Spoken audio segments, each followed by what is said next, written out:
ibyemezo by'inama y'abaminisitiri bateranye biga ku kibazo cy'indangamuntu koranabuhanga kugira ngo indangamuntu koranabuhanga ikorwe bayihereze abanyarwanda bose batuye mu gihugu cy'u Rwanda, abimukira batuye mu gihugu cy'u Rwanda, abanyamahanga batuye mu gihugu cy'u Rwanda n'impunzi zituye mu gihugu cy'u Rwanda. Nyuma yaho ikigo gishinzwe indangamuntu NIDA gisohoye itangazo ko indangamuntu koranabuhanga abazikeneye batangiye kwiyandikisha, ndetse ikigo gishinzwe indangamuntu NIDA cyashyize itangazo hanze kuno munsi ku itariki zisanga 11 z'ukwezi kwa 9 umwaka 2025.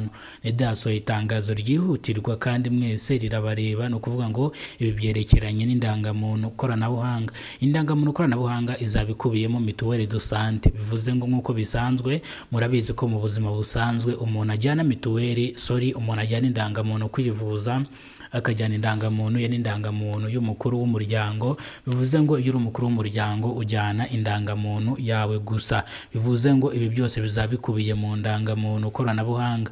Nawe nimba ushaka indangamuntu koranabuhanga wajya ku kigo gishinzwe indangamuntu NIDA bakagufasha, bakakwandika mu bazahabwa indangamuntu koranabuhanga. Nongera kwibutsa ko indangamuntu koranabuhanga izasohoka mu mwaka wa 2026. Indangamuntu koranabuhanga nibwo izasohoka igaherezwa abanyarwanda bose batuye mu gihugu cy'u Rwanda, abimukira batuye mu gihugu cy'u Rwanda n'impunzi zituye mu gihugu cy'u Rwanda. Reka dukomereze ku itangazo n'ubundi ry'indangamuntu. Abantu mwese mufite indangamuntu mwazitaye, mukaba n'indangamuntu ya gatatu mwarayitaye, ibi ngibi murasabwa kubyumva. Mwebwe mubayeho mudafite indangamuntu ya gatatu mwarayitaye, nta kindi musabwa, mujye ku kabindi mwiyandikishe, muzafotorwe babahereze indangamuntu koranabuhanga.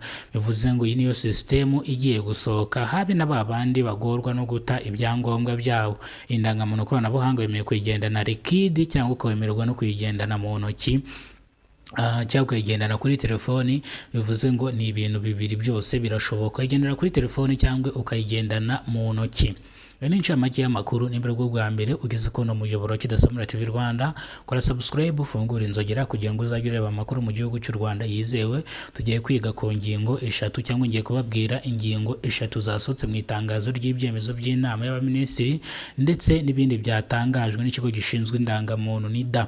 Tugiye guhera ku byemezo by'inama y'abaminisitiri bateranye biga ku kibazo cy'indangamuntu koranabuhanga, ndetse baratoye bemera yuko iyi ndangamuntu koranabuhanga banza kuyicekinga igihe kingana n'umwaka kugira ngo iyi ndangamuntu barebe ko yujuje ibisabwa, kandi nawe washobora no kuyihakinga cyangwa nawe washobora gukora nk'ibisa nabyo. Ibyemezo by'inama y'abaminisitiri rero ntago baratangaza ibyavuye mu nama y'abaminisitiri.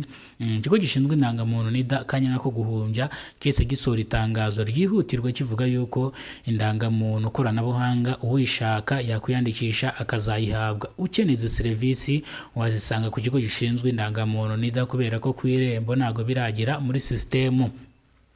Bivuze ngo ukeneye kwiyandikisha watwandikira kuri ino nimero yacu ya Kidasamura TV Rwanda cyangwa kuri YouTube channel, tukaba twakuyobora inzira byacamo kugira ngo ugere ku kigo gishinzwe indangamuntu NIDA nimba nawe wifuza indangamuntu koranabuhanga. Imana ibarinde, ibahezagire, ibahereze umugisha. Mwakoze gukurikirana kino kiganiro paka kirangiye, ariko sinagenda natabashimiye cyangwa natabarangiye akazi mu myanya itandukanye. Hari impamvu ngiye kubarangira akazi kugira ngo mbakure mu bushomeri nk'abantu murangije amashuri yanyu mukaba mwicaye, ubu ngo mukaba nta kazi mufite. Ndi hano kugira ngo mbarangire akazi mu myanya itandukanye. Bajya bavuga ngo iby'Imana biryo warambije uwarambiwe yatashye. Mu zindi video nagiye nkora nta nimero nigize mbahereza zo kugira ngo mubone uburyo ki mwajya mu kazi. Akazi ngiye kukababwira rero kugira ngo mujye mu kazi kandi muyandikishe hakiri kare, kubera ko imyanya barenda kuyimaramo. Nshatse kubabwira yuko uno munsi n'ejo nibwo imyanya izaba irimo. Bivuze ngo rero abakozi bazatangira kugenda ejo, abakozi bahamagaye bakemererwa bazatangira kugenda ejo vuba na bwangu. Rero nawe fata telefoni yawe nkubwire nimero wahamagaraho kugira ngo ubone akazi. Reka mbanze mbabwire akazi akari ko. Ese akazi mugiye gukora na akahe? Ese izo nimero mugiye kuzifata muzikoresha iki?